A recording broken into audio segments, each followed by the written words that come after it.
चुकलो तर कान धरा, पण रिकामं ठेवू नका, जबाबदारी द्या। रायगडमधील सभेत धनंजय मुंडेंची सुनील तटकरेंना विनंती, तर धनंजय मुंडेंना योग्य वेळी संधी देऊ, वरिष्ठ निर्णय घेतील, तटकरेंचं आश्वासन। धनंजय मुंडेंच्या विनंतीला मान दिला जाईल, त्यांच्या विनंतीचा विचार केला जाईल। अजित पवारांकडून धनंजय मुंडेंच्या पुनर्वसनाचे संकेत।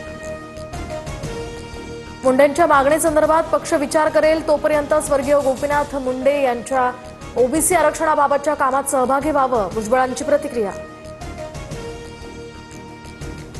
सांगलीमध्ये पडळकरांविरोधात पवारांच्या राष्ट्रवादीचा मोर्चा। पवारांनी या ठिकाणी पडळकरांनी जयंत पाटलांवर केलेल्या वक्तव्याचा निषेध। सांगलीमध्ये राजाराम बापू पाटलांच्या पुतळ्यापर्यंत मोर्चा। बंजारा समाजाला एसटीतनं प्रमाणपत्र द्या, बंजारा समाजातील सर्व नेत्यांनी मागणी करावी, गुणरत्न सदावर्तेंचं आवाहन। तर हैदराबाद गॅझेटचा उपयोग मराठ्यांना होणार नसल्याचंही वक्तव्य। राज्यातील 43% सार्वजनिक उपक्रम तोट्यात, मंडळांना 50,000 कोटींहून अधिकचा तोटा। 9% महामंडळं ना नफा ना तोटा स्थितीत। काही महामंडळं हे काम न केल्यामुळे तर एसटी आणि मुंबईतील बेस्ट सुद्धा तोट्यात। सार्वजनिक वाहतूक व्यवस्था कुठेही फायद्यात नाही, भुजबळांची प्रतिक्रिया।